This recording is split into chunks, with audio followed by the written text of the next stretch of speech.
Blessed be the name of the Lord. Hallelujah. Siya hindi nagbabago kailanman, mga kapatid. He's forever the same sa buhay natin. Kaya sa umagang ito, ako'y sumasampalataya na kanina pa ay pinagalak tayo ng presensya ng Diyos. And is worthy of all the praise and honor. Hallelujah. Nagagalak po ba tayo sa umagang ito, mga kapatid? Are you rejoicing with the presence of the Lord?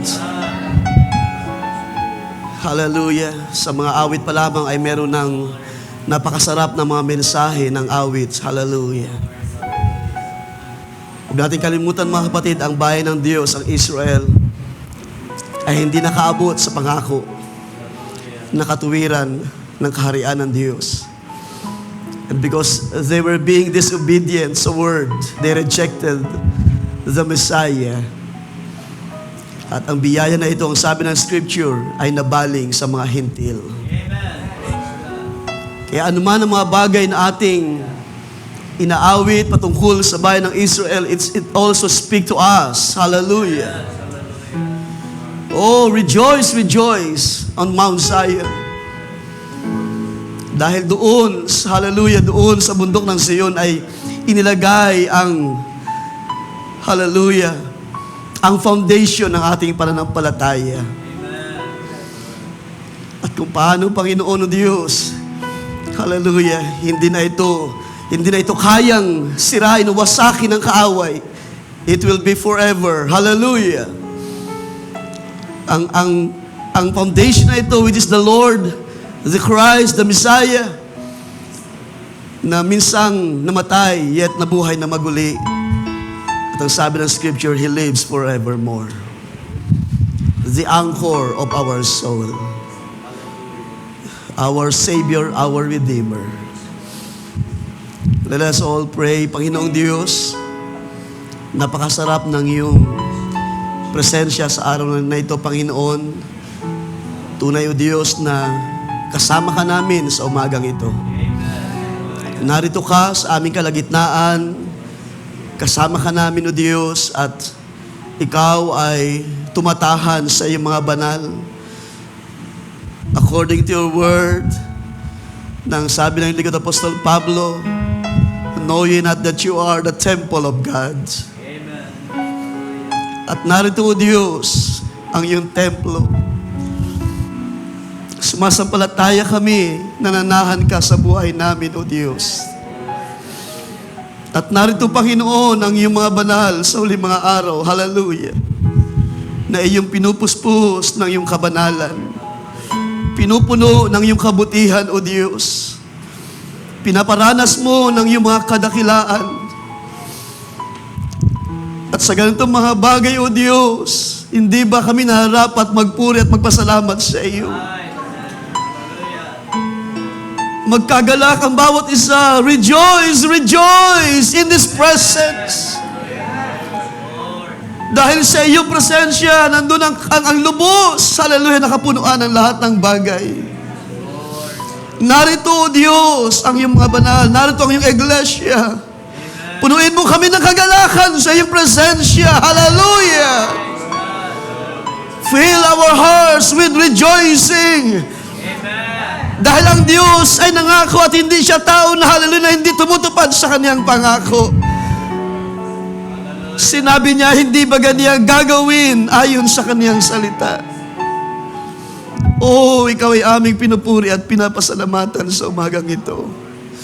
Tunay, buhay ka sa iyong mga salita, O Diyos. Buhay ka sa iyong katuwiran. Buhay ka sa iyong karangalan. Buhay ka sa iyong kabanalan. Narito, O Diyos, ang buhay ng iyong mga banal. Narito ang iyong iglesia sa uling mga araw. Hallelujah. Ibinabangon mo kami na mayroong katiyakan, may pag-asa sa huling mga araw na ito, O Diyos. Hindi katulad ng iba na walang pag-asa sa huling mga araw.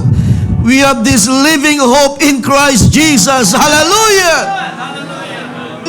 Because we believe in Him. At ang sino mang sumampalataya ay Kanyang ililigtas. Hallelujah!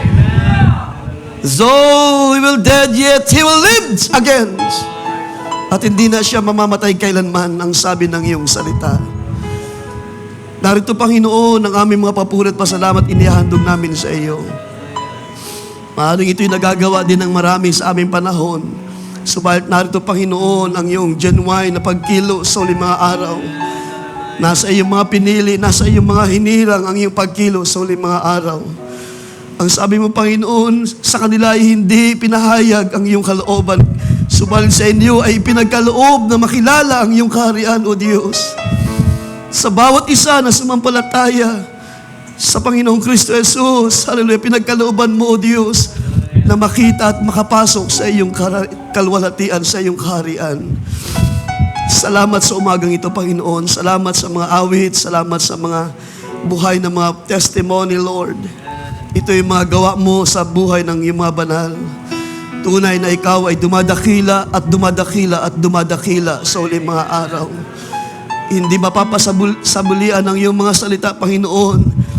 Hindi ito mawawalang kabuluhan sa buhay ng bawat isa na sumasampalataya. Purihin ka sa kapayapaan ng aming mga tahanan, O Diyos. Purihin ka sa mga provision, sa mga pangangailangan, hindi ka nagkulang. Purihin ka sa mga kagalingan ng mga karamdaman, O Diyos. Tunay hindi ka nagbago kailanman. You're still the same.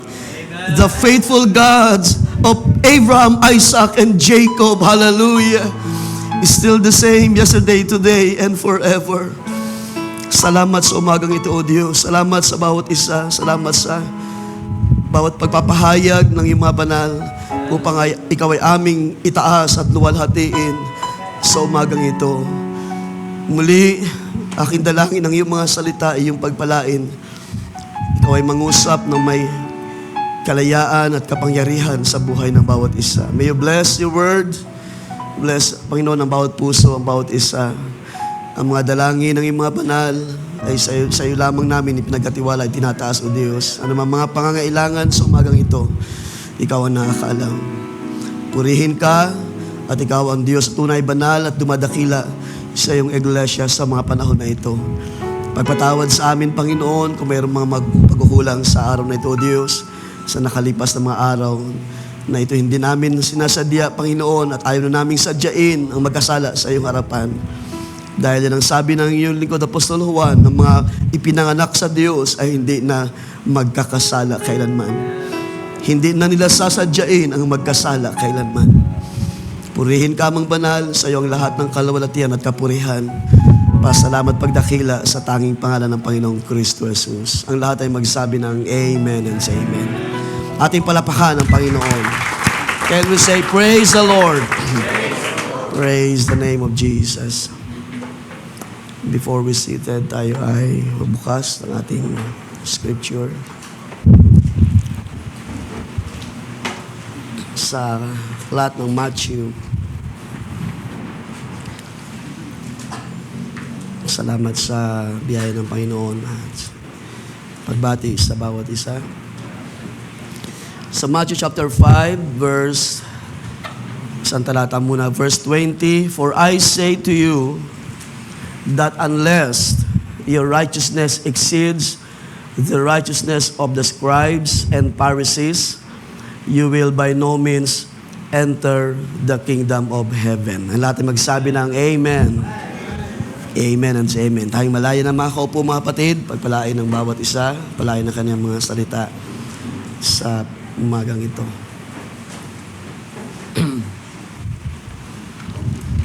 So habang tayo ay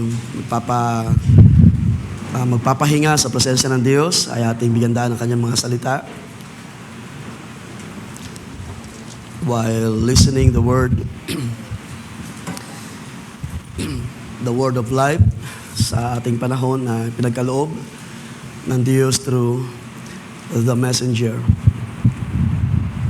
And through His words, sa kanyang mga salita, tayo ay binalik sa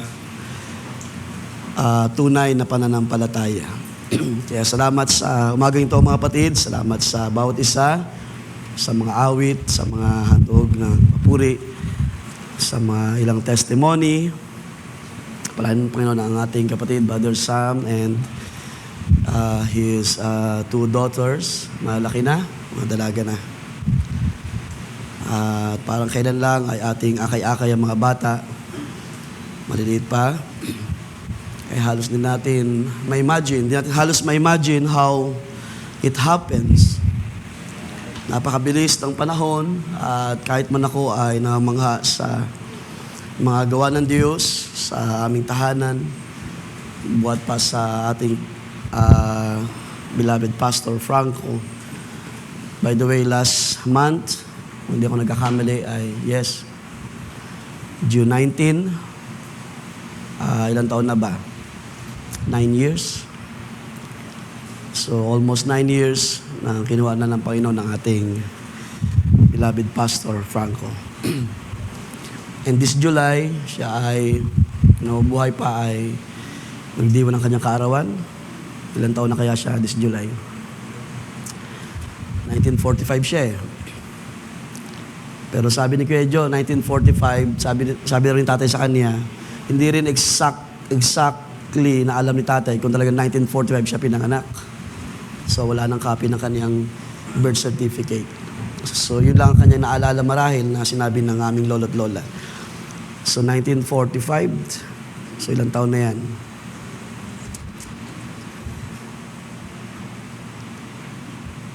So 80, 81?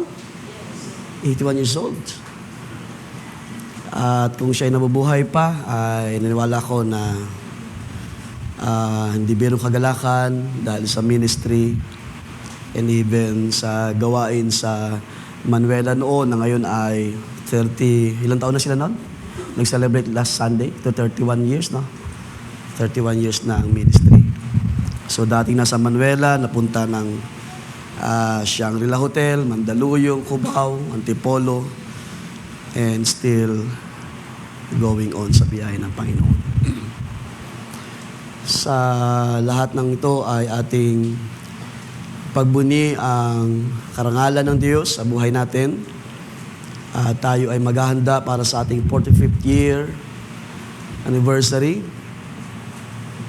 Sino sa atin ang never na imagine, lalo na yung mga matatagal na rito, buhat pa sa GMA, never natin ma-imagine na tayo ay makaka-witness pa rin ng mga panahon na ito. 45 years ay napakahaba ng panahon. I was 5 years old, 1981, so 5 years old nang magsimula ang ministry ng aming tatay sa GMA Area G sa harap ng iglesia ni Nicole to, sabi nila. Iglesia ni Manalo. Kaya this morning, after the service, ay magkakaroon tayo ng meeting. Siguro mga ilang minuto lang naman, siguro 20 minutes, 30 minutes para pag-usapan ang ating mga pledges. So, katulad ng ating ginagawa na before, ay yun yung ating patuloy na suporta sa ministry, sa ating pagkakaloob ng ating mga pledges para sa ating ginaganap na annual church anniversary. So, wala naman pong ibang magtutulungan, kundi tayo rin lang mga kapatid. At as much as possible, kung pwede nga, ay simple na lamang na pagdiwang. Subalit, masarap ma-enjoy mga kapatid ang mga panahon na ito dahil totoong hindi biro ang mga panahon na ang Diyos ay gumawa sa buhay natin. And He is worthy of all the power. Sabi dun sa Revelation chapter 5 verse 12, sabi ko nga sa mga elders, dito natin kukunin yung ating tema eh. Revelation chapter 5,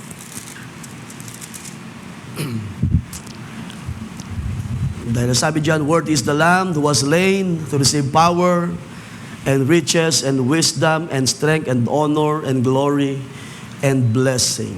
Amen. He's worthy of all those things. Kaya niniwala ako mga kapatid na bagamat maaari tayo ay magdiwang, so nadama ko lang na siguro ipahayag na rin sa inyo. This, God willing, this will become our theme. 45 years of power, riches, wisdom, strength, honor, glory, and blessing. Wala na, hindi na, sabi nga ng ng awit, hindi magkakasya ang lahat. Gawin nating panula, tinta, ang karagatan, hindi magkakasya ang kabutihan ng Diyos. Gawin nating ballpen, yung stock, yung mga unang panahon, yung mga galing sa ano yan, parang damo. Ginagawa nilang panulat. Ang sabi ng Scripture, hindi magkakasya ang napakahaba na ginawa ng Diyos. At walang kapalit, mga kapatid, material, walang kapalit na bagay ang biyaya ng ito ng Diyos sa iglesia, sa bawat isa. Kaya, kung luluobin ng Panginoon, ano man ang ating makaya, ano man ang ating gagalakan, ay ating ipagkaloob sa Diyos. At tayo ay magdadaos ng ating anniversary this coming September. Meron na tayong eksaktong date, I think September 14. Aming finalize dahil naisip ko rin, mga kapatid, na katulad nung ginawa nila Pastor Joel 2 weeks ago, 2 Sundays ago, sa kanilang anniversary, they invite some brethren. At siguro ay na-inspire lang din ako na gawing halimbawa yun. So God willing, we will invite also at least 25 brethren from the churches. At kung yun ating magiging plano, ay hindi tayo magkakasya dito. So we will try to find venue para sa ating 45 years anniversary. At loobin ng Panginoon, kahit siguro one day lang, maghapon, at hindi na yung initial na plano na 2 days. So, looking forward sa ating anniversary. At sa inyong mga patuloy na pag-ibig sa Panginoon ay in advance, ako na nagpapasalamat sa bawat isa. Ating palapakan ng Panginoon, mga kapatid. Rin siya sa kaniyang kadakilaan, sa kaniyang kabutihan sa mga panahon na ito. So, let's go on sa ating paksa. At maaaring ganito matapos ngayon, ating bigyan ng parts sa mga susunod na gawain. So we will talk about your righteousness must exceed to the righteousness of the Pharisees. Yan ang ating paksa sa umagang ito, mga kapatid. Familiar tayo sa mga verses. Sa verse na yon, at hindi na yan bago sa atin, but I want to share and ating tingnan ano ba itong tinutukoy ng Panginoon na katuwiran ng mga Pariseyo. Ating subtitle, How Can We Enter the Kingdom of God? Sa isang salin, gusto kong basahin lang, no? Sabi dyan sa verse 20, For I say to you that unless your righteousness far surpasses that of the scribes and Pharisees, you will not enter the kingdom of heaven.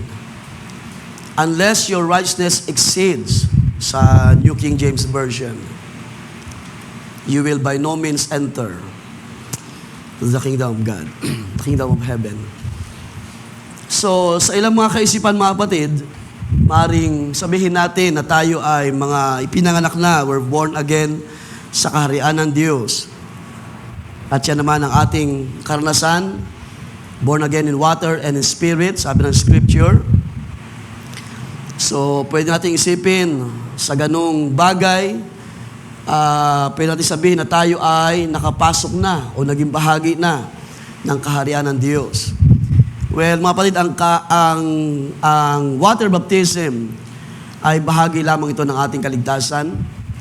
At habang tayo ay lumalago sa biyaya ng Diyos, habang tayo ay nakaranas ng bahagi ng buhay, paglakad sa katuwiran ng Diyos, doon masusubok ang ating pananampalataya. Kaya hindi tayo dapat maging complacent, baptismado na ako ay sabihin natin Kristiyano na, pero meron pa rin tayong mga bahagi ng kasulatan na kailangan nating daanan. At yun ang isang bagay na gusto kong i-share sa inyo. Maliban na mahigitan natin ang katuwiran ng mga Pariseyo, hindi tayo makakapasok sa kaharian ng Diyos. So that means, hindi natapos sa baptism ang ating buhay. Dahil maraming nabautismuhan sa tubig, tumigil na ng paglilingkod sa Diyos. Wala na sila sa fellowship. Wala na sila sa sanctuary. Wala na silang ugnayan sa Diyos.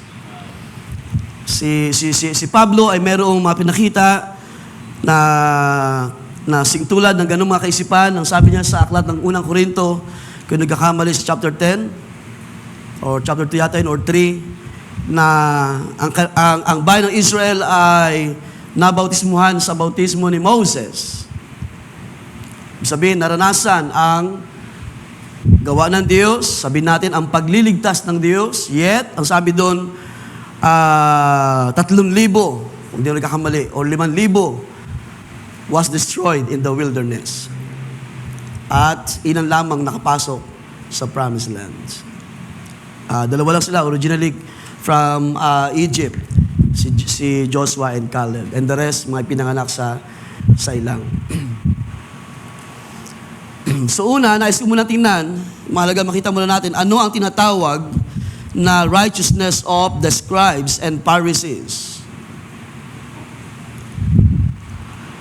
Ang Biblia ay pinapakita ang bagay na ito ay tinatawag na an outward self-constructed performance.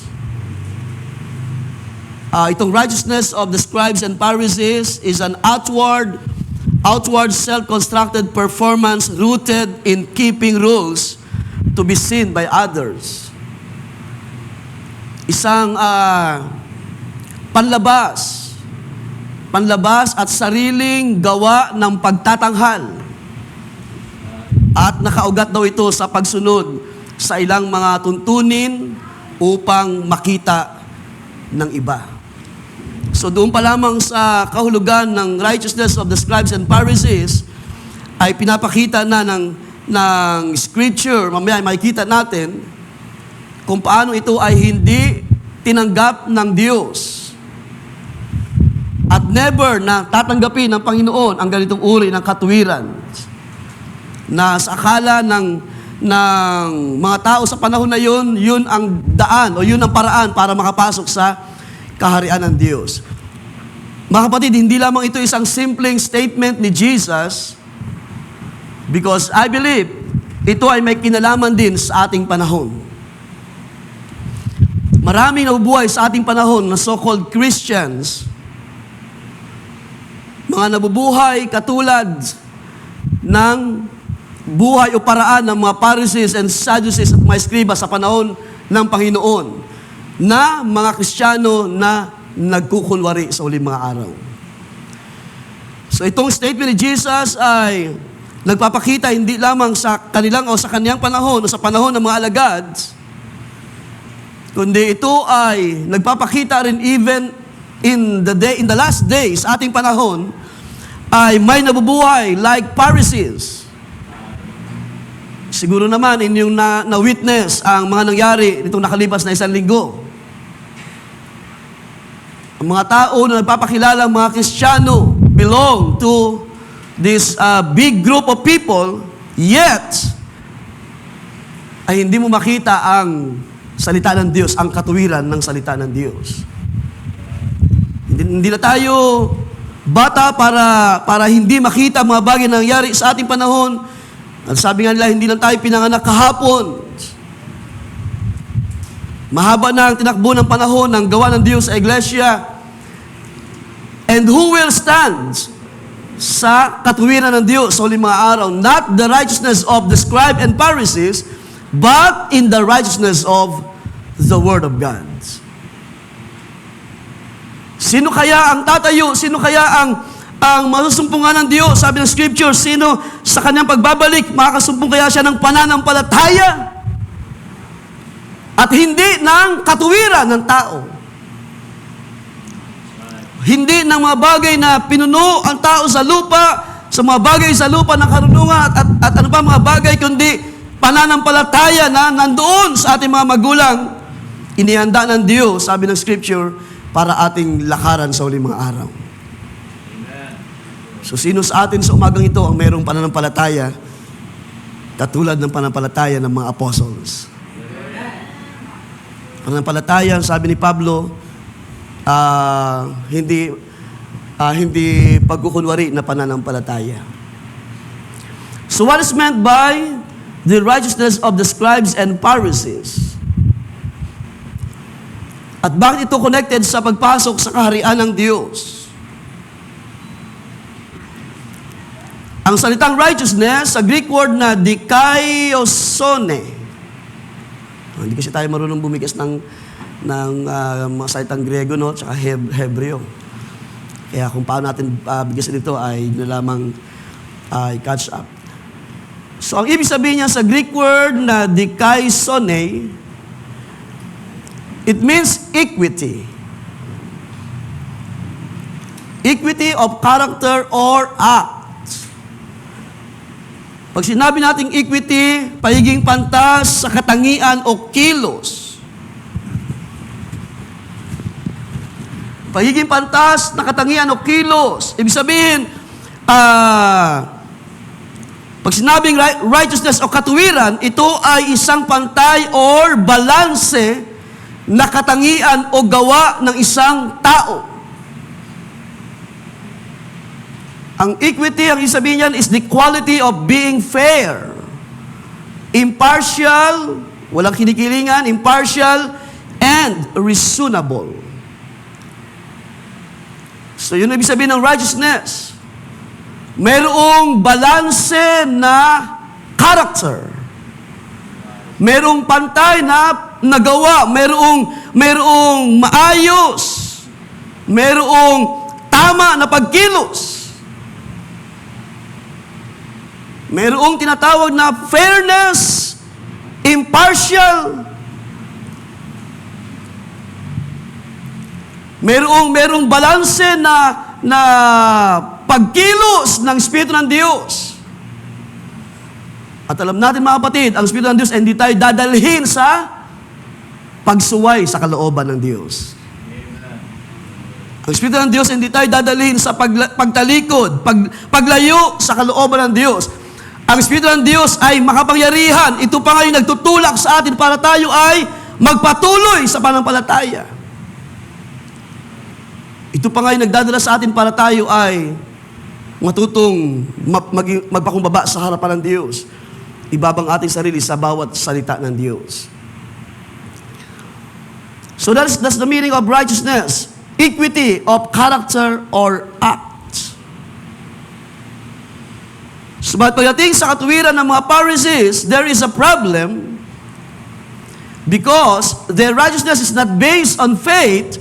Ang kanilang katuwiran ay nasumpungan ng Panginoon, nasumpungan ng Diyos, that there is no equity sa katuwiran ng mga Phariseo. There is no balance in their character, in their acts. Walang impartiality, walang fairness. In fact, ang madalas sabi ng Panginoon, you hypocrites. Because nakita ng Panginoon ang partiality sa mga Pariseo. Sabihin, pinipili lamang ng mga taong ito kung ano yung gusto nilang gawin sa harapan ng Diyos. Hindi nila kayang isuko ang buhay nila ng buong buo sa Diyos.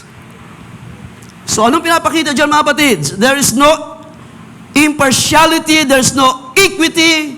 Kung pag-uusapan ng righteousness of the Pharisees, walang balanse na pagtugon sa kalooban ng Diyos, and that's the problem of the righteousness of the Pharisees. At yan din ang nangyayari even sa ating panahon. Maraming mga so-called Christians, walang equity sa character. There's no impartiality. Ang nakikita ng Diyos by His Word, ang mga tao inusumpungan with all this partiality. Lalo na kung pag-uusapan ang gain, ang self-interest. At yan naman ang nakikita natin sa ating panahon, sa government, sa politics, at sa napakarami pang mga bagay sa lupa. Because sabi nga ng Scripture, ang salapi ay ugat ng lahat ng kasamaan. At ito yung nagiging daan para ang tao ay lalo siyang mawala sa ayos ng ugali, ng character, at nangyayari na lamang para ang mga tao ay masiyahan sa sa kanyang sarili, gagawa siya ng mga bagay para kunin ang atensyon at approval ng mga tao, at ito'y hindi na approval ng salita ng Diyos. At doon nahuhulog itong mga Pariseo sa panahon ni Jesus, na tinawag niya righteousness of the Pharisees. Kaya ang sabi ko sa inyo last Sunday, kung meron tayong spirit of discernment, hindi tayo madadala ng panahon na ito. Amen po bang mga kapatid? Kung meron tayong Espiritu na mula sa Diyos na kayang kumilala ng mga bagay na nangyari sa ating panahon, hindi tayo madaling madadala at maaakay at madali tayong madala ng mga matamis ng mga salita ng mga tao na ito'y nagpapalayo sa kalooban ng Diyos. Kahit pa ang sanlibutan ay mag-offer sa atin ng milyones, kung tama ang ating Espiritu, hindi natin ipagpapalit ang biyaya ng Diyos. Kahit pang tao mag-offer sa atin ng tawag yan, gasgas na yung mga salita na mali-maletang salapi sa ating panahon. By faith, masasabi natin, walang papalit sa kaligtasan na ating tinanggap mula sa Diyos. Walang papalit sa mga bagay na ginawa ng Diyos sa buhay natin. So, paano pinakita ng Scripture ang katuwiran ng mga Pariseo? How the Scriptures unfold or expose nang ito'y tawagin ng Panginoon na righteousness of the Pharisees. At ang sabi ng Panginoon, kung hindi natin maihigitan ang katuwiran na ito, hindi tayo makakapasok sa kaharian ng Diyos.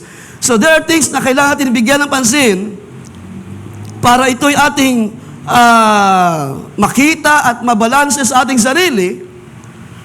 Because maaaring kung hindi tayo aware o hindi tayo nagbabantay, nag-iingat sa ating sarili, maaaring ang mga espiritu ng Pariseo na ito, na kahit man wala na yung mga physical na mga kalagayan ng mga tao ito, ang spirit of Pharisees ay nagpatuloy na kumilos through generation for 1,000 years at naatiling kumikilos even in our last days.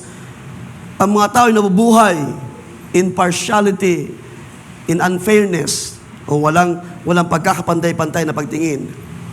At kung hindi tayo magbabantay, mag-ingat sa ating sarili, maaaring tayo ay madala ng mga ganong espiritu. Well, una, sa John chapter 8, let's read. Paano pinakita ng Scriptures ang katuwiran ng mga Pariseo? John chapter 8. Kaya nating mabasa ang ilang mga talata bago tayo pumunta sa ilang bagay. So, maaaring hindi natin ito matatapos ngayon. Just bear with me. Verse 37, I know that you are Abraham's descendants. Now, ang unang bagay na mapapansin natin sa righteousness of the Pharisees, they rely on birth instead of observance of God's will. Ang mga taong ito ay masyadong nag-rely, masyado nilang mas binibigyang halaga ang birth, ang kapanganakan, ang pagiging anak ni Abraham. Dahil ang sabi ni Jesus, I know that you are Abraham's descendants, but you seek to kill me, because my word has no place in you. I speak what I have seen with my father, and you do what you have seen with your father. So pansinin niyo mabuti mga kapatid, napakalalim ng salita ng Panginoon. Mayroong pinanggagalingan. Why? Lumitaw ang righteousness of the Pharisees. Hindi ito galing lamang sa kung kanino. Ito'y galing sa kanilang ama. Sabi niyan, you do what you have seen with your father. Sabihin natin yung mga ninuno nila hanggang doon sa pinakadulo. Dahil kung ating titrain, sabi ni John, di ba? Not like as Cain, who is of the devil because he killed his brother. They answered, sabi niya, said to him, Abraham is our father. Jesus said to them, if you were Abraham's children, you would do the works of Abraham. Ang mga tao ito ay nagpasimulang magmalaki sa Panginoon. At ang Panginoon ay pinapakita that these people, they just rely on the birth, na bilang mga descendants, bilang mga anak ni Abraham, ay yun ang kanilang pinagmamalaki. Pero sabi ni Jesus, but you seek to kill me.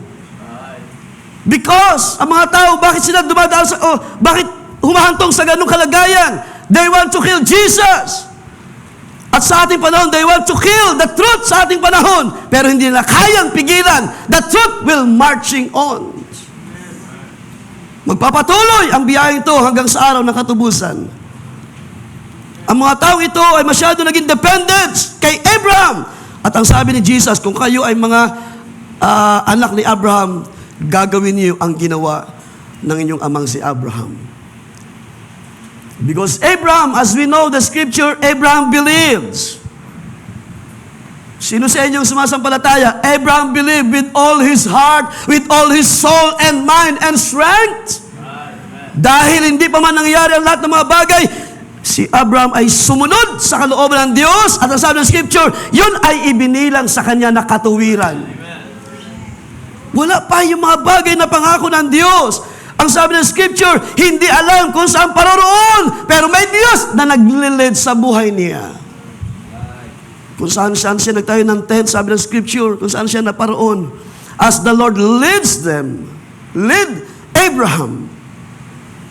Kung meron lamang tayong ganung uri ng panampalataya, like our father Abraham, hindi tayo magtatanong, Panginoon, ano na mangyari bukas? Dahil ang Diyos na tumawag, ang nakakaalam ng bukas para sa iyo. Ang kailangan mo lang gawin ay sumampalataya at sumunod. At yan ang pinapakita ni Jesus sa kanyang panahon sa mga Pariseo. If you were Abraham's children, you would do the works of Abraham, and Abraham fully believed. Without hesitation, without a doubt.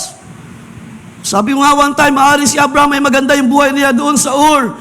Kasama ang kanyang tahanan, ang kanyang pamilya, kung sa pangailangan sa mga material, ay masagana sila. Then why Abraham follow the voice of the Lord? Because mayroong pinaunawa ang Diyos sa kanyang puso. Mayroong gustong gawin ng Diyos sa kanyang buhay. Verse 40, sabi diyan, but now you seek to kill me, a man, kaya sinasabi ng INC, tamo, tao lang, a man who has told you the truth which I heard from God. Abraham did not do this, you do the deeds of your father. So, it's very clear, mga kapatid, na kung pag-uusapan ng character, there is no equity. Dahil ang mga Pariseo ay nakafocus lamang sa isang bagay, at yun ay pagiging anak ni Abraham. Pero ang pagsunod sa Diyos, ay yun isang bagay na nakalimutan ng mga Pariseo. Hindi na nakita ang mga mahalagang bagay na ginagawa ng Diyos sa magitan ni Jesus, and they were just ignoring the Lord sa mga panahon na yan, at sila nagpatuloy sa kanilang sariling katuwiran at sa kanilang action, kanilang ipinagkakaila ang Messiah, ang Kristo sa panahon na yun. Let's read Galatians chapter 1 verse 11. So ano pinapakita naman dito ni Paul? Galatians chapter 1. Nang si Pablo ay na-convert, tinawag ng Panginoon for the ministry, ano naunawaan ni Pablo? Sabi niya, but I make known to you, brethren, that the gospel which was preached by me is not according to men. Sa isang salin, ang sabi, it is not invented by men. Ang pagtawag ng Diyos kay Pablo ay gawa ng Diyos. Plano, bahagi ng plano ng Diyos. At ganyan ang pagtawag sa atin, mga kapatid. Hindi ito ginawa lamang ng ating mga tatay, nanay. Hindi ito pinlano ng sino man sa atin. Ito ay plano ng Diyos sa buhay natin. Kung ano man tayo ngayon, naglilingkod, kung ano man yung mayroon tayo ngayon na biyaya ng Diyos, it is by God alone. By the purpose of His calling. Kaya nga, ang sabi natin, inawit kayo na napakaganda ng mensahe, in all things, He is working for our good. Lahat ay nagkakalakip. Ano man ang nangyari sa nakalipas na panahon, ng mga bata pa tayo, hanggang sa tayo tinawag ng Diyos, nagkapamilya, lumaki ang pamilya, hanggang sa tayo ay narito ngayon by the grace of God, all by His word and His great plan sa buhay natin. Wala sa atin nagpumilit gawin ang bagay na ito. Otherwise, mausupangan tayo na mayroong mga espiritu ng mga Pariseo. So even Paul, sabi niya, "For I neither received it from man, nor was I taught it, but it came through the revelation of Jesus Christ. For you have heard of my former conduct in Judaism." So alam natin yung story niya, yung background niya, no? Kanyang pinagkapatay ang mga unang mga Kristiyano sa panahon na yun. And then sabi niya, "But when it pleased God," verse 15, "who separated me from my mother's womb and called me through His grace to reveal this Son in me, that I might preach Him among the Gentiles, I did not immediately confer with flesh and blood." Kaya kung tayo ay nakaunawa sa pagtawag ng Diyos, not because tayo ay mga anak ni ganito, tayo ay mga anak ni ganyan, kundi tayo ay mga tinawag ng kaharian ng Diyos. Hindi natin may pagmamalaki, at yan ang ginawa ng mga Pariseo, mga eskriba, Sadduceo sa mga panahon. We are children of Abraham. Pero ang kanilang actions, there is no equity. Walang balanse na paggawa sa kalooban ng Diyos, walang tama at maayos, walang balanse, walang tawag niyan matuwid na pagsunod sa salita ng Diyos. And they found na sumpungan ng kailang mga puso na tinawag ni Jesus na katuwiran ng mga Pariseo. Ikalawang bagay, they teach but not practice what they teach.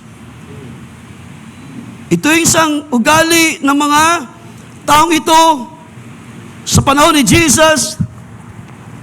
At kung titignan niyo ang panahon natin, eksaktong-eksakto what has happened sa panahon ni Jesus ay mas malala pa nga sa ating panahon, hayag-hayagang ang pagtanggi sa salita ng Diyos. Yet, they claim they were Christians, belong to this group of people na kung sa atin lang mga kapatid ay talong-talo tayo pag pag-uusapan ang pagiging, tawag niya, matulungin sa mga tao. Wala nga tayong programa ng mga pagtulong ng mga social welfares sa panahon ng mga kalamidad. Wala tayong maitulong sa mga tao. Ang nagagawa lang natin, Panginoon, tulungan mo ang mga taong ito, kahabagan mo ang mga taong ito, magsugo ka na yung biyaya sa mga taong ito. That's all we can do sa mga panahon na ito. Pero pagdating sa mga grupo na malaki, they can share the blessings. Diba? Nag-put up ng mga foundations sa panahon ng mga kalamidad. They try their best para makatulong sa mga affected people. Pero hindi yun ang nagiging batayan ng Diyos. At gayon din naman sa panahon na ito, Matthew chapter 23, ating puntahan. Ang mga taong ito, they teach but they do not practice what they teach. Hindi mali na tumulong sa mga tao, pero tiyakin mo na ang iyong mga sinasalita na salita ng Diyos, ito'y iyong pinamumuhay din naman. Otherwise, you will be fall in the righteousness of the Pharisees. Let's go on Matthew chapter 23.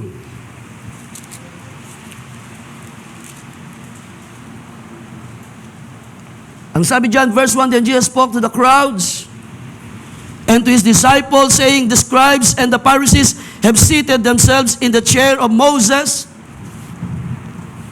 Huwag niyong kalimutan na masaya ang mga taong ito kapag sila ay gumagawa na nakikita ng marami. That's why they want to choose to sit in the chair of Moses para makita ng mga tao.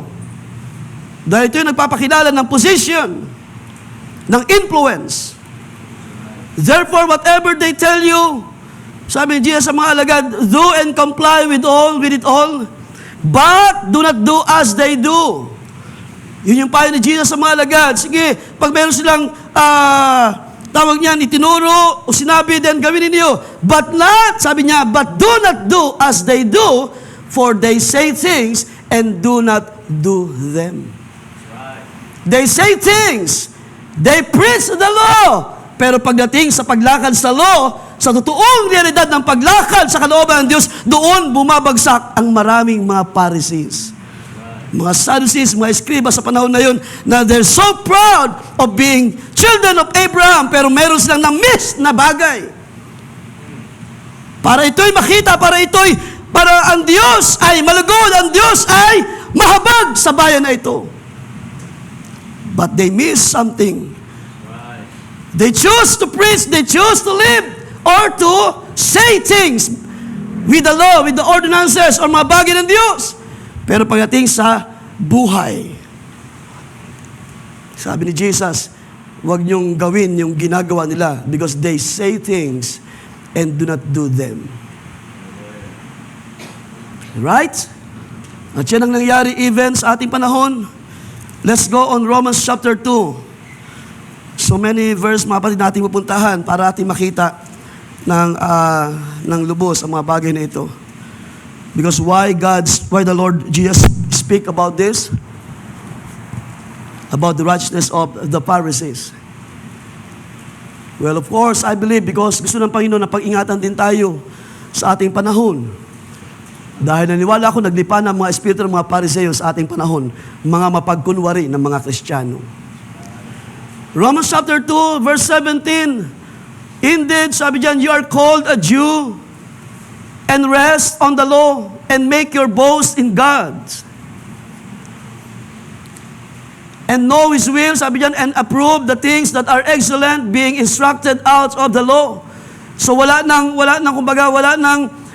hindi na tinanggap ng mga taong ito.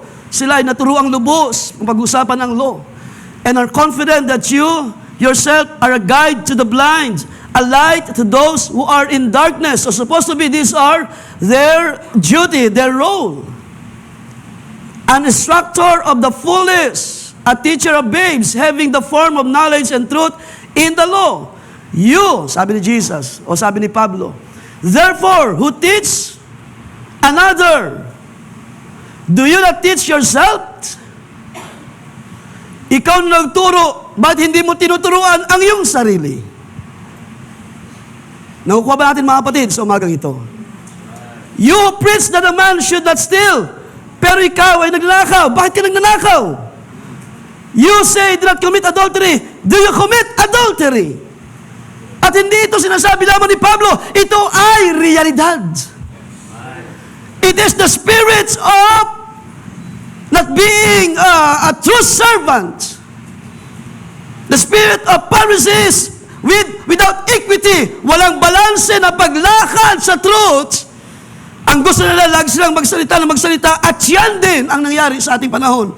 Maraming mga nangaral ng salita ng Diyos, maraming mga nagturo ng Scripture, pero pagdating sa character o sa buhay, they fail because of lack of understanding sa kalooban ng Diyos. Do you say you do not commit adultery? You commit adultery. You have or idols, do you rob temples?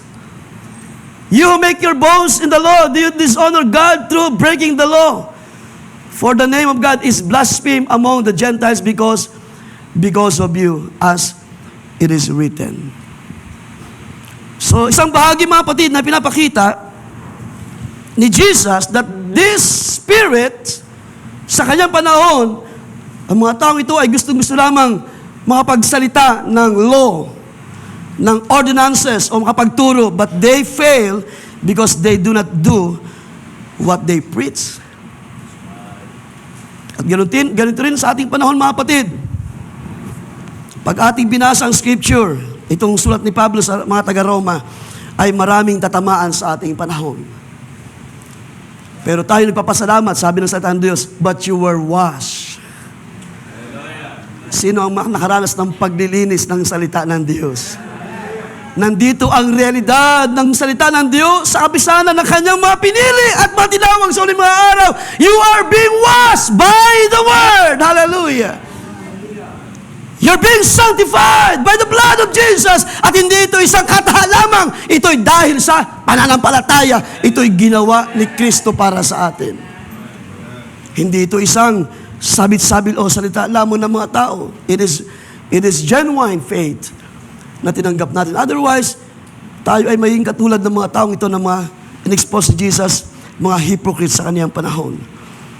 Ang sabi doon sa verse 21, balikan ko lang yung mga kapatid. Ikaw nga nagturo sa iba, hindi mo tinuturuan ang iyong sarili. Church, ganito ba tayo sa mga panahon na ito? Magaling lang tayo magturo, pero ang ating mga sarili ay nating disiplinahin. Huwag nawang mangyari. Minsan magaling tayo magpayo sa mga bata, pero tayo ay hindi marunong sumunod sa ating mga tinuturo. Ikaw na ang haras sa tao ay huwag magnakaw, ay nagnanakaw ka. Yan ang exposed na ginawa ng Diyos sa panahon, even sa panahon ni Pablo. Nagpatuloy itong ganitong espiritu, hindi lamang sa panahon ni Jesus at ng mga disciples, hanggang sa panahon ni Pablo, ay nangaral siya patungkol sa pagiging partiality ng mga tao without equity. At ako'y niniwala, hindi doon natatapos hanggang ngayon.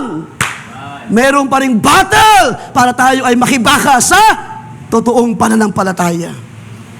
That which was once delivered, sabi ni Jude sa mga banal, hindi na ito, wala na itong katulad, hindi mo ito makikita sa anumang grupo, sa anumang kalagayan ng tao sa uling mga araw. Ito yung original na pananampalataya na nandoon sa mga nauna sa atin. Doon sa mga apostles, doon sa mga tumanggap ng Espiritu ng Diyos. At kung tayo ay tumanggap ng Espiritu din sa ating panahon, makikita ang equity. Makikita ang katuwiran, hindi ng Pariseo, kundi ang katuwiran ng Diyos sa buhay natin. Naintriga ako sa isang talata, kung mabalikan natin ang 2 Samuel chapter 12, verse 14. Dahil ang sabi doon ng Diyos, or ni Nathan kay David, because David sinned before God. Alam natin ang nangyaring kasalanan na ginawa ni David. At ang Diyos ay nang-usap through Nathan na siya ay dapat mahatulan. At sabi nga last Wednesday ng ating narinig na si David na mismo ang nabigay ng judgment sa kaniyang sarili. Dahil ang sabi niya, ang mabuti sa taong ito, yung gumawa noon, ay dapat siyang mamatay. At nang sabihin ng likod ng Diyos, ikaw yun, mahal na hari. At anong ginawa ng biyaya ng Diyos, ng pagkilos ng Diyos sa buhay ni David? Hindi na si David nagmalaki, hindi na siya nangatuwiran. Si David ay nagpahumaba sa Diyos at kanyang inako, ako'y nagkulang, nagkasala sa Diyos. Ibig sabihin, maagap ang puso ni David sa pagkilala na siya'y nagkulang, na siya'y nagkasala. Hallelujah! Dahil lahat ng kanyang tinuturo sa bayan, lahat ng mga kanyang winika sa bayan ng Israel, lahat yun ay babalik lamang sa kanya kung hindi siya magsisisi sa kanyang kasalanan. Ikaw na nagtuturo, pero ginagawa mo. And that's why, ang sabi dyan, verse 21, or 2 Samuel 12, verse 14, because by this deed, thou hast given great occasions to the enemies of the Lord to blaspheme. Because of these deeds, because of your actions na walang pakundangan, because of our actions na walang equity, walang balance na pagkilos, minsan ito'y naging reason para ang mga tao ay mag-blaspheme sa Diyos.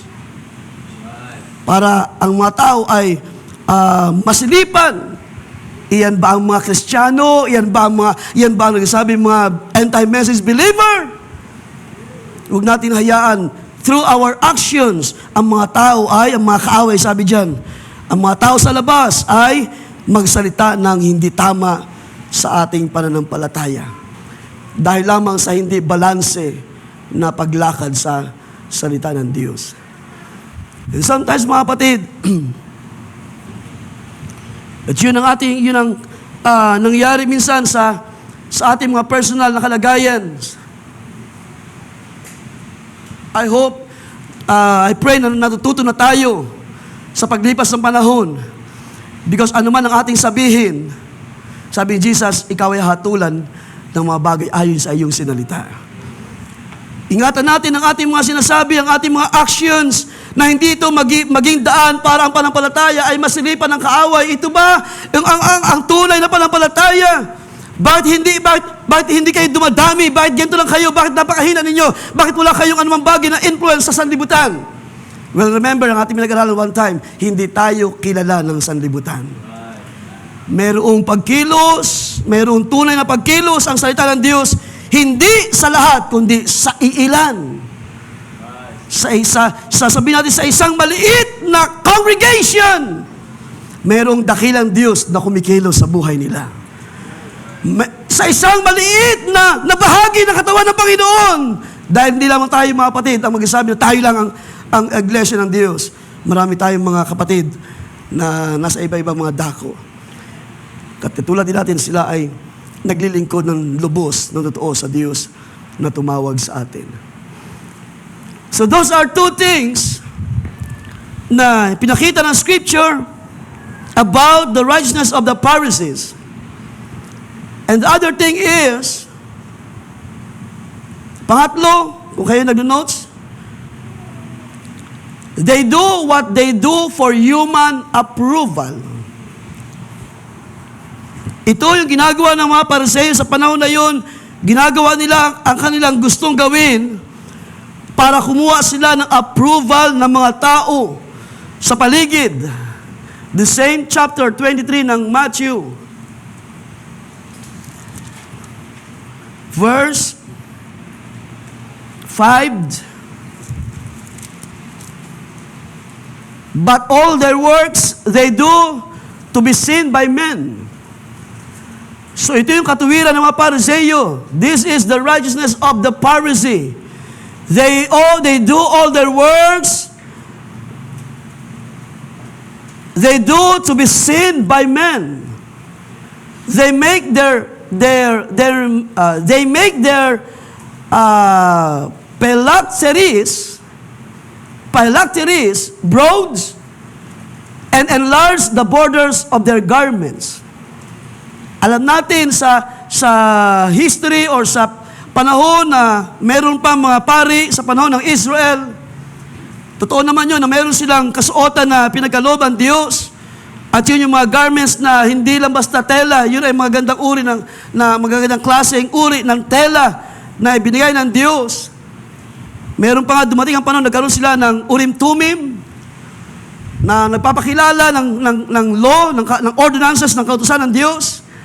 And then, dumating din yung panahon na sila ay nagkaroon ng mga ganitong kasuotan na mahaba ang mga damit habang sila ay nandoon sa templo, gumagawa sa tabernakulo, sa templo. Pero lumipas ang mga panahon na ang panampalataya ay unti-unting humihina sa bayan ng Israel at sila ay lumalakad na in their own righteousness.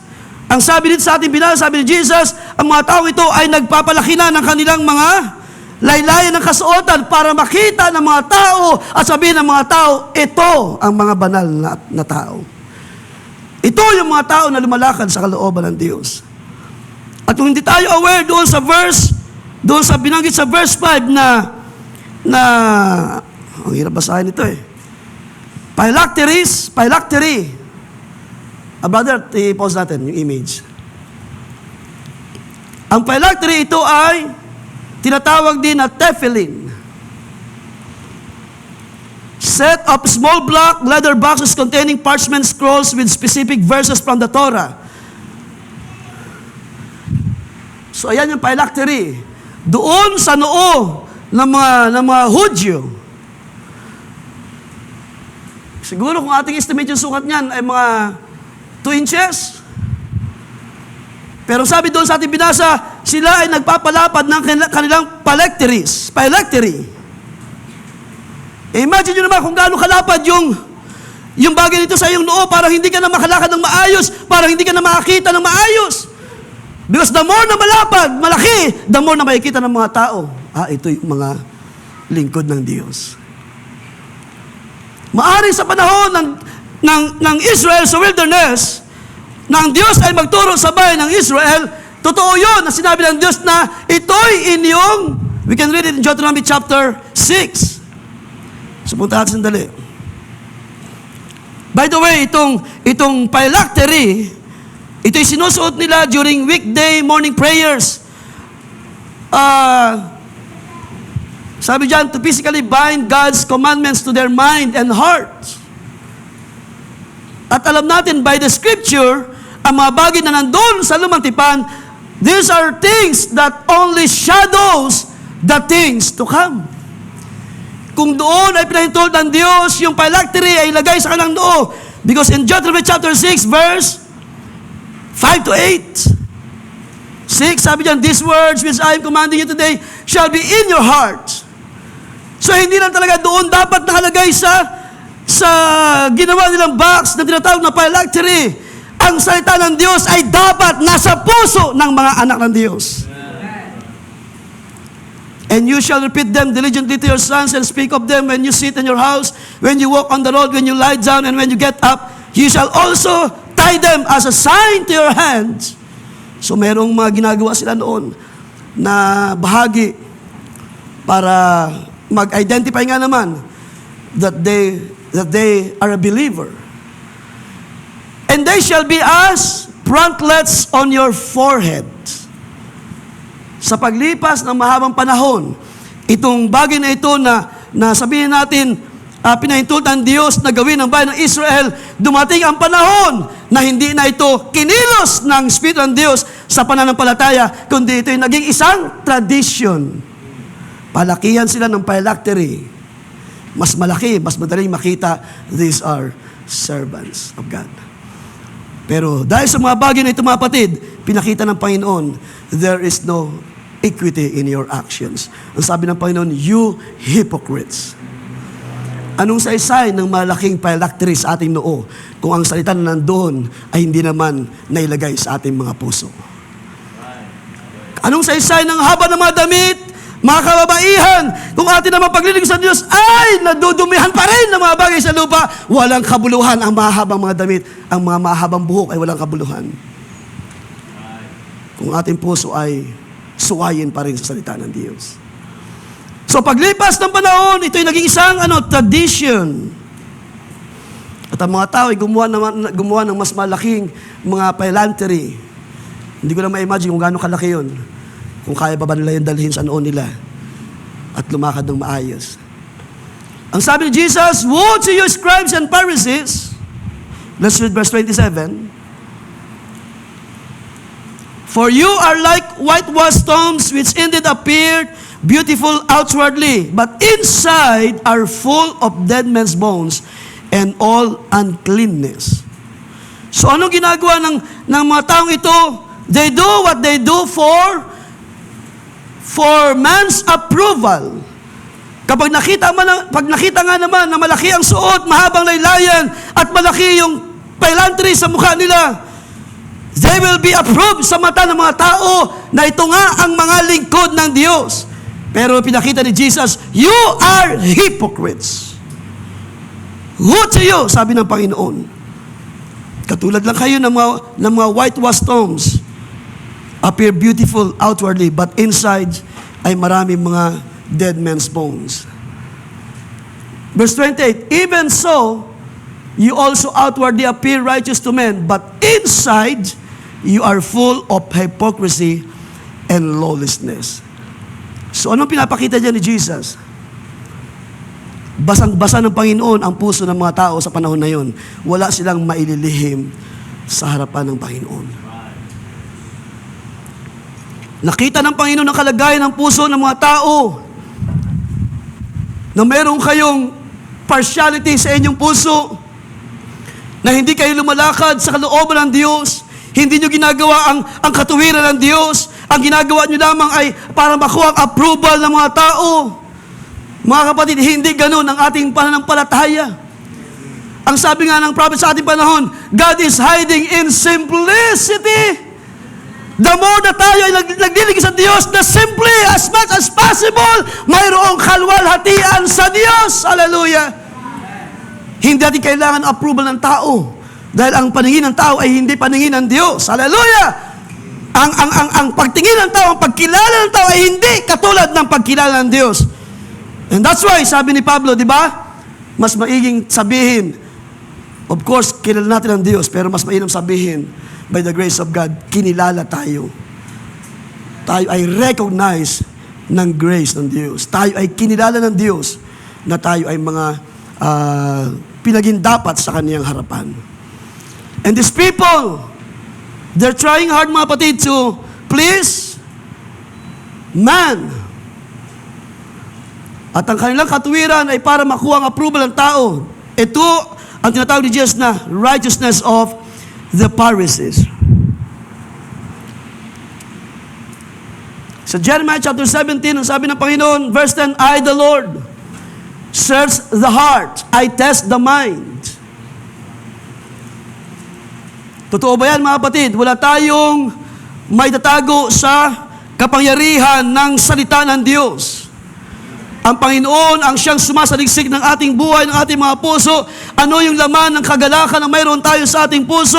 Paano tayo naglilingkod sa Diyos? Paano tayo lumalakad sa katuwiran ng Diyos? Paano natin ginagawa ang salita ng Diyos? The Lord search the heart, I test the mind. Because hindi katulad ng mga Pharisees, hindi natin kailangan ng approval ng mga tao. Ang kailangan natin ay biyaya ng Diyos sa buhay natin. Hindi natin kailangan ng mga tao ay makuha natin ng attention ng marami sa ating panahon. At yan ang ginawa ng mga tao sa nakalipas na ilang araw. They try to, tawag niyan, para kunin ang attention ng nakarami sa ating bansa. Pero kayo na ang tumingin kung ano ang nangyari sa ating panahon. Sabi nga last Wednesday ni Pastor Abraham, hindi tayo tinawag para mag-politics. Hindi tayo tinawag para makihalo sa kasalanan ng mga tao, sa karumihan ng marami sa ating panahon. I can say, sapat na itong biyaya ng Diyos na tayo ay nakakalakad sa kalooban ng Diyos sa uling mga araw. Hindi natin kailangan ng approval ng mga tao, mga kapatids. And ikaapat, ang katwiran ng mga Pariseo, the righteousness of the Pharisees speaks of they seek to evade the intents of the law. Ano ibig sabihin niyan? Kanilang iniiwasan yung purpose. Bakit merong tinatawag na honor your mother and your father? These are things na pinakita rin ni Jesus sa Matthew chapter 15 verse 1 to 9. Ang sabi ni Jesus, for God said, honor your father and mother. Totoo ba yan, mga kapatid? Yan ay salita ng Diyos. And the one who speaks evil of father or mother is to be put to death. Ibig sabihin, yung mga naging disobedient sa mga magulang, sa law, sila ay kinakailangang parusahan ng kamatayan. So, ganun po kabigat ang law sa mga panahon na yon. But you say, sa binalingan ni Jesus ang mga Pharisees, whoever says to his father or mother, whatever I have that would help you, has been given to God. So inyong tinan yung words na ito, na sinasabi ng mga taong ito, na inyong sinasabi, na sa inyong mga magulang, sabi dyan, ano man yung bagay na aking tinanggap na makakatulong sa inyo, ito ay ibinigay ko na, ito inihandog ko na sa Diyos. And then ang sabi ni Jesus, He is not to honor his father or mother. Ibig sabihin, because of the law, kung inyo naaabot mga kapatid, because of the traditions, because of many rules and regulation na nabil sa panahon ng Pharisees, mas gusto nila na ipakita sa mga tao na sila ay naglilingkod sa Diyos to the point na kanilang i-disregard ang mga magulang. Because they say, anumang bagay na mayroon ako na makatulong sa iyo, ito'y binigay ko na sa Diyos. Hindi mali na maglingkod sa Diyos, pero mali rin na ating pababayaan ng ating mga magulang. At ito'y nakita ni Jesus sa puso ng mga Pharisees. Anong sabi niya? Ating balikan. By this, sabi diyan, you have invalidated the word of God for the sake of your tradition.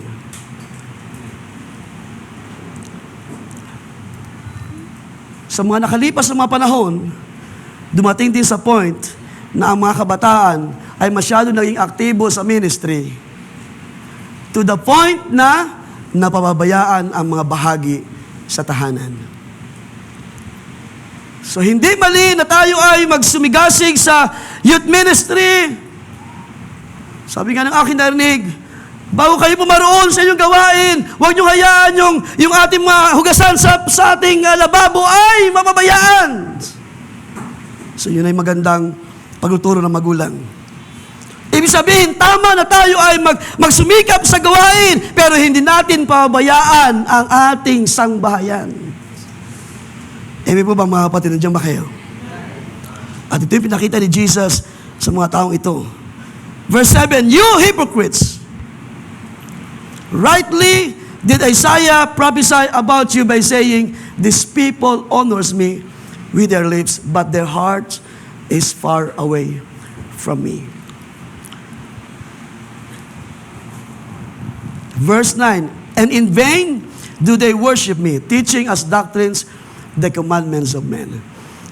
So dito sa pinapakita ni Jesus, ang righteousness of the Pharisees ay nagpapakilala that they seek to evade the intents of the law. Ibig sabihin, hindi nila kinoconsider kung ano yung kahulugan or yung laman ng kautusan ng Diyos, basta kanilang masunod ang mga traditions ng tao. At ito'y hindi naging kalugod-lugod sa Diyos. Kaya sabi ng Panginoon, you hypocrites.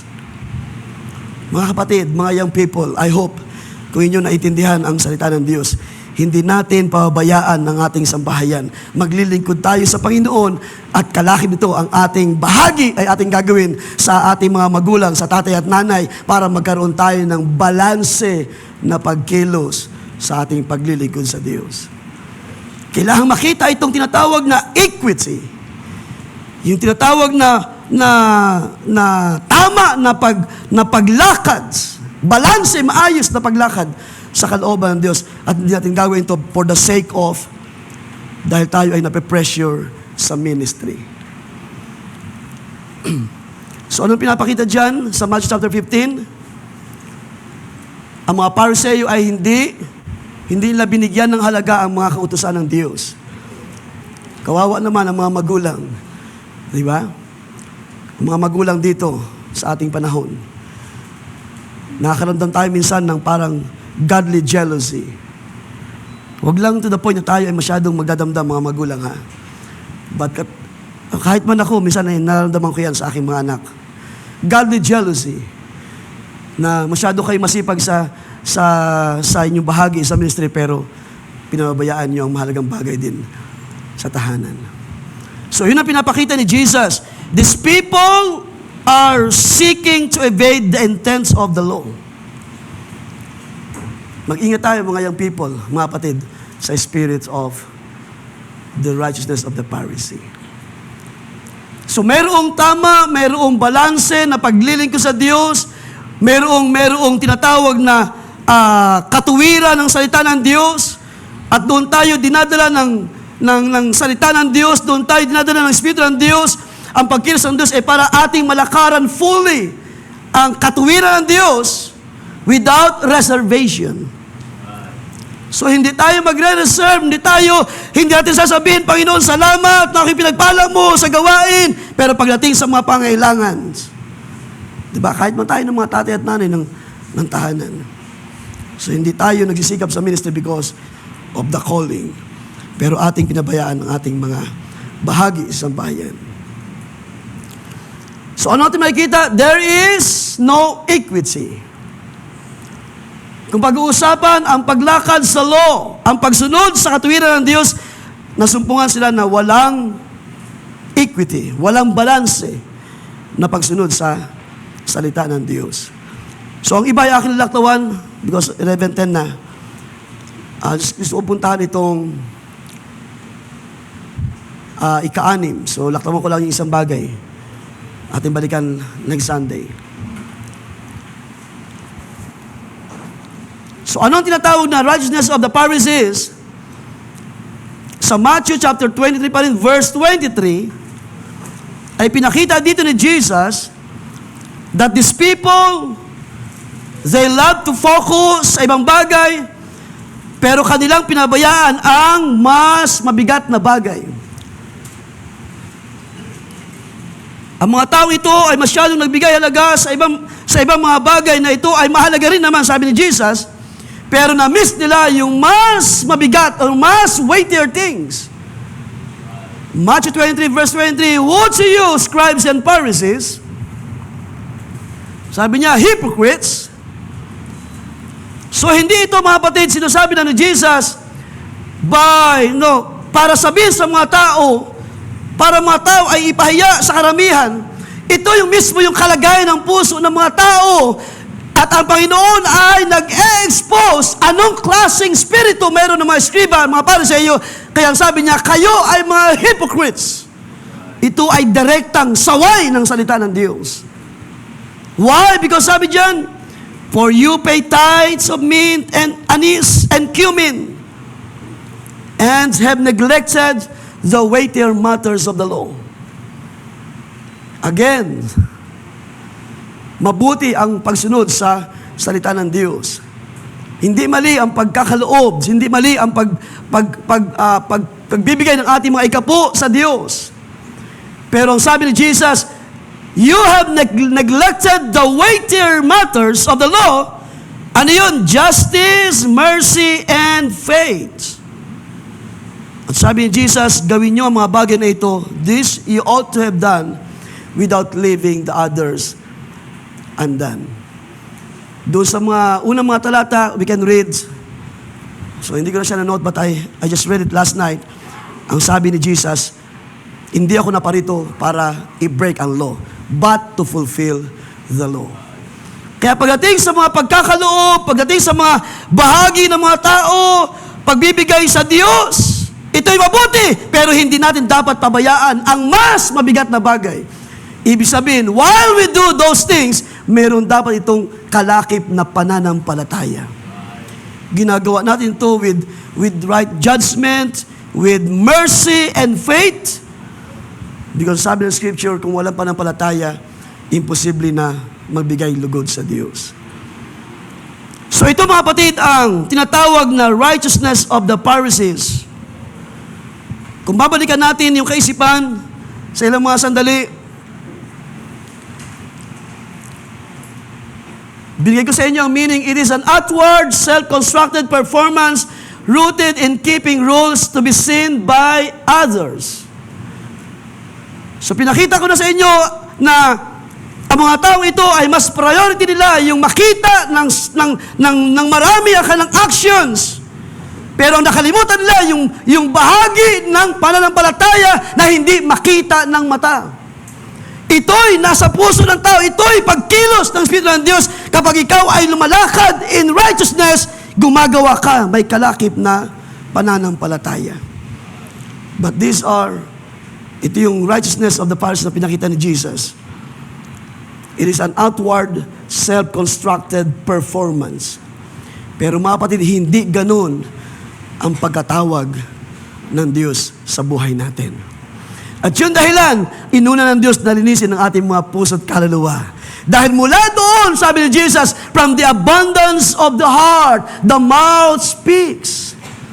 Mula doon sa ating pagkataong loob ay lumalabas kung sino tayo at kung mayroon pananampalataya sa iyong puso, lilitaw ang tama na pagkilala at pagsunod sa Diyos.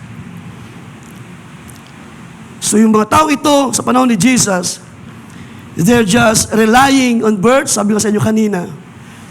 So balikan ko lang yung mga kaisipan na yon. They're just teaching but do not practice what they teach.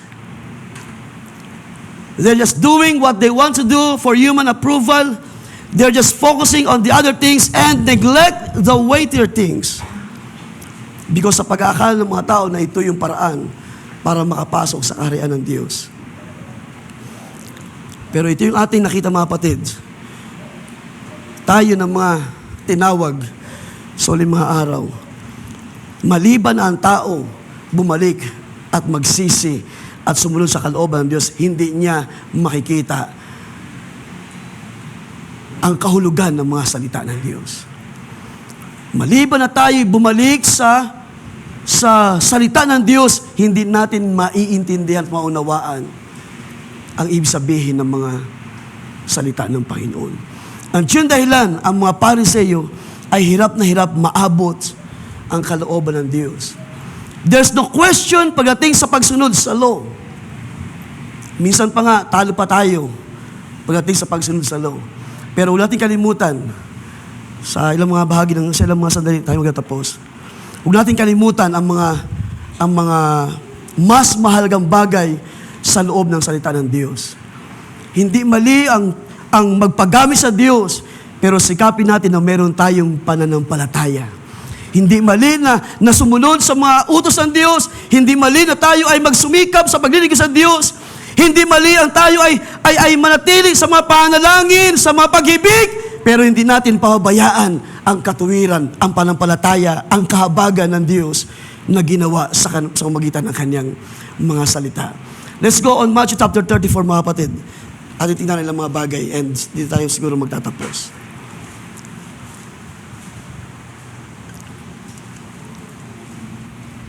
So sa ilang mga bahagi, naway, nakita natin.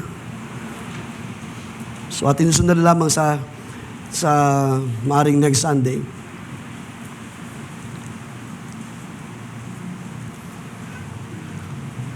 Katulad akin nabanggit, mga kapatid, maliban na tayo ay bumalik sa Diyos, hindi natin maunawaan ang katotohanan ng salita ng Diyos.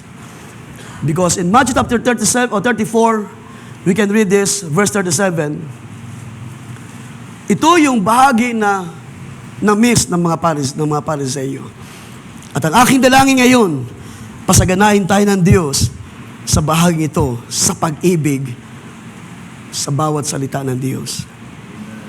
So Matthew 34 verse 37, and he said to him, because sa mga unang talata,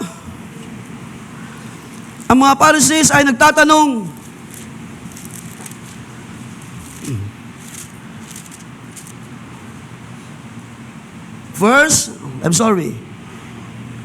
Matthew chapter, so hindi ko na-note yata yun. Chapter 23.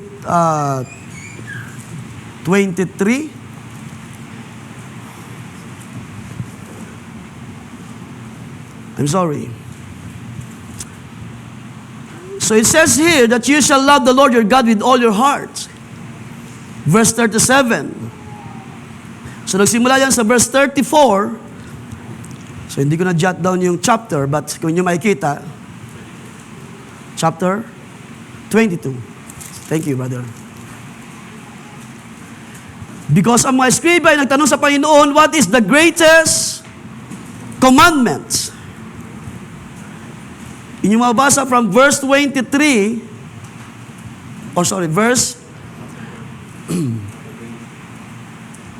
verse 34 hanggang 40. So, tingnan natin, mga kapatid. Chapter 22. Yes. Sabi sa verse 34, when the Pharisees heard that he had silenced the Sadducees, they gathered together. Then one of them, a lawyer, asked him a question, testing him, and saying, Teacher, which is the great commandments in the law? So kanina pa ay ating tinitingnan na mga taong ito, they just wanted to preach, pero yung kailang mga pinapangaral, hindi nila ipinamumuhay. Sila ay gumagawa ng maraming mga bagay para kunin ang approval ng mga tao. At nandito ang isang lawyer na nagtatanong. Ang isang lawyer ay pwede natin sabihin na isang tao na mayroong malalim na pagkaalam sabihin natin sa maraming mga bagay. At kung sa kautusan ng Diyos, there is no question para sa kanya. Siya ay tanungin ng mga tao. And these people asked the Lord, sabi niya, which is the great commandments in the law? Verse 37.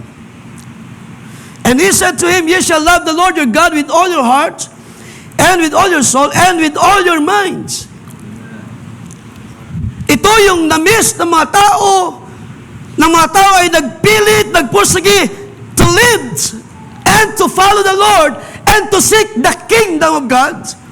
At sa pag-aakala nila na ang pagsunod sa Diyos ay ang kanilang sariling katuwiran, they miss the weightier thing. At ang mabigat na bagay ay ang pag-ibig sa Diyos. They miss kung paano dapat ibigin ng tao ang Diyos sa kanyang puso. Ang sabi diyan, you shall love the Lord your God with all your heart and with all your soul and with all your minds. Verse 38, this is the great and foremost commandment. The second is like it, you shall love your neighbor as yourself. Upon these two commandments hang the whole law and the prophets. No, kung atin sa titingnan ang 10 commandments sa ating image, hindi naman yan bago sa atin, but I want to look.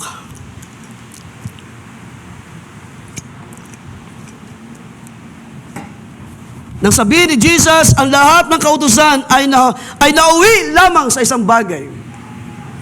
Because yung 10 commandments ay naglalaman ng mga kautusan ng Diyos, at yung una hanggang 5 commandments ay mga bagay na patungkol sa Diyos, ay nauwi sa mga salitang mamahalin mo ang Diyos ng iyong puso. Amen.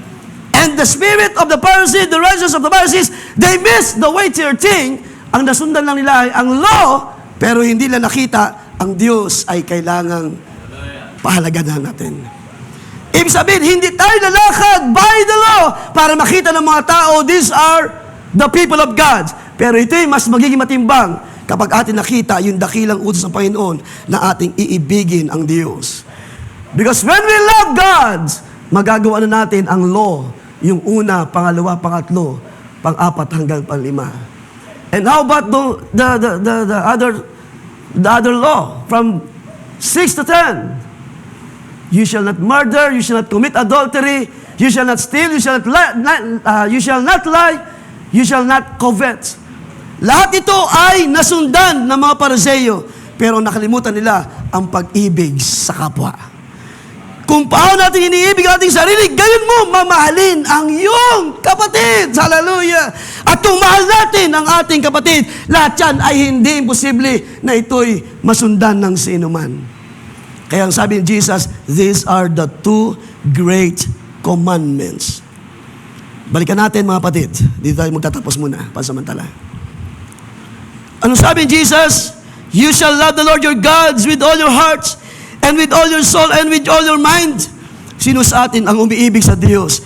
Buong puso, buong lakas, buong kaluluwa, iniibig natin ang Diyos sa buhay natin.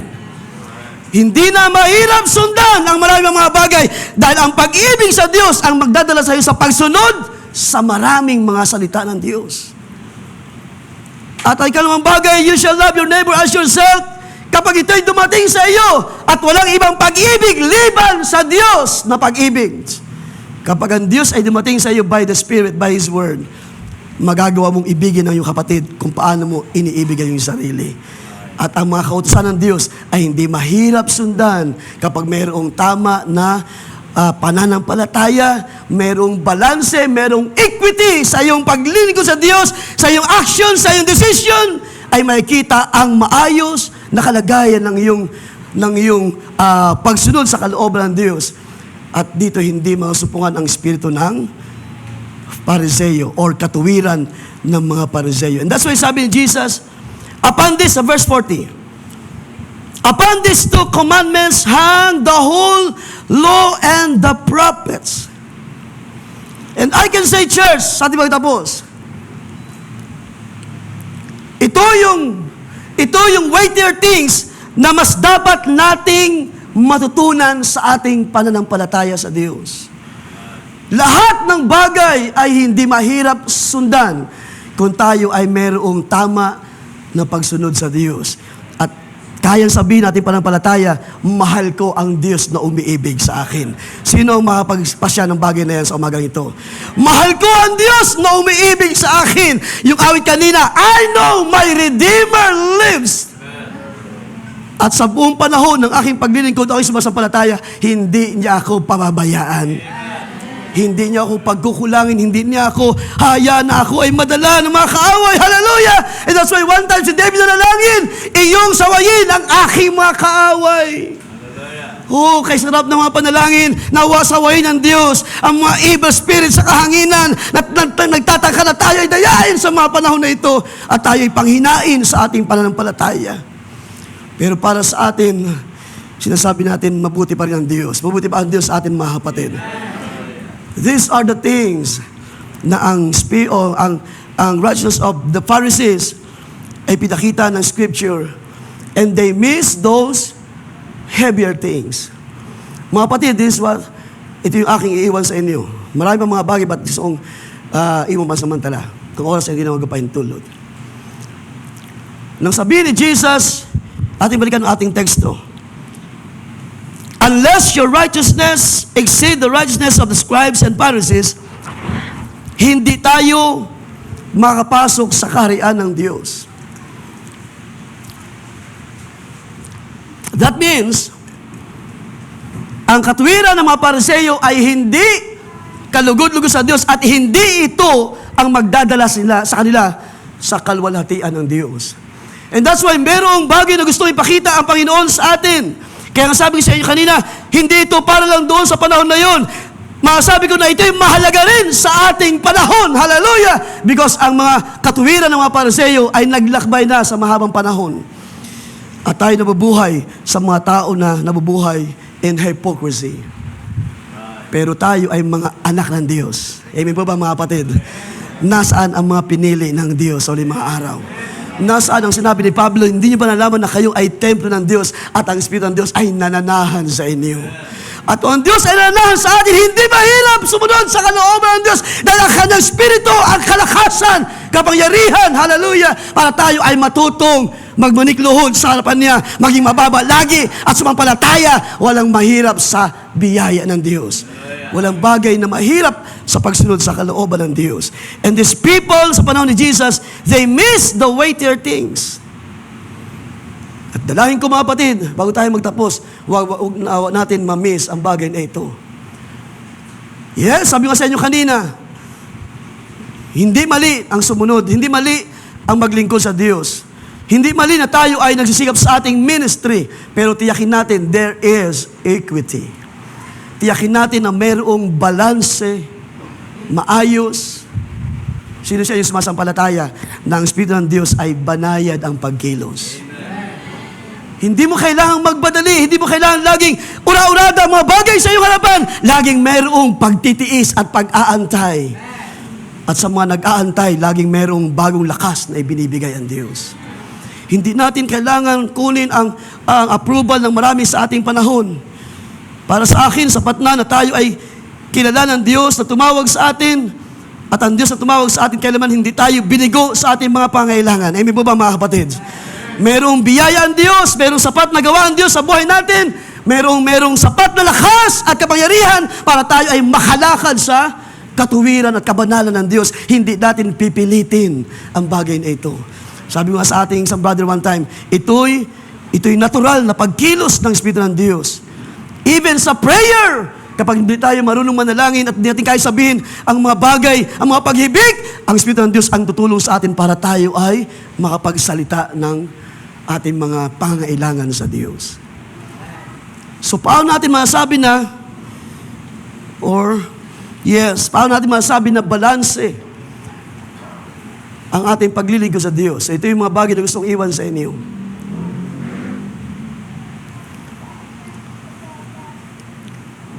Sa ating teksto, unless your righteousness exceeds the righteousness of the scribes and Pharisees, you will no by means enter in the kingdom of God. So this is what my prayer, mga kapatid. Dalahin ko na anumang bagay na ating pinagliligo sa Diyos, samahan natin ng katuwiran ng Diyos. Samahan natin ng kahatulan ng Diyos. There's always judgment. Ibig sabihin, meron laging tama na paghatol. Ibig sabihin, hindi tayo nagbabakasakali. Merong totoong salitaan Diyos sa buhay natin. Ipagligot natin ang ating biyaya, ang lakas na meron tayo. Samahan natin ng kahabagan na mula sa Diyos. Samahan pa natin ng pananampalataya upang ang Diyos na tumawag sa atin ay malugod. Sa panahon na tayo ay may paghisikap, kalaki ng pananampalataya, ang Diyos ay nalulugod. Hallelujah! Kaya hindi siya magkakait ng ating mga dalangin, ng ating mga pangailangan. Ang Diyos ay magbubukas, sabi ng Scripture, magbubukas ng durungawan ng langit para tayo ay biyayaan ng ating mga pangailangan. Tayong lahat ay magdaya ako magsitayo. Let us all stand. Ng mga bagay atin lang matutuloy, God willing. sa following Sunday. So these are the words, mga kapatid, habang ating binubulay-bulay ang mga salita ng Panginoon. May ilang mga bagay pa na gusto kong tingnan.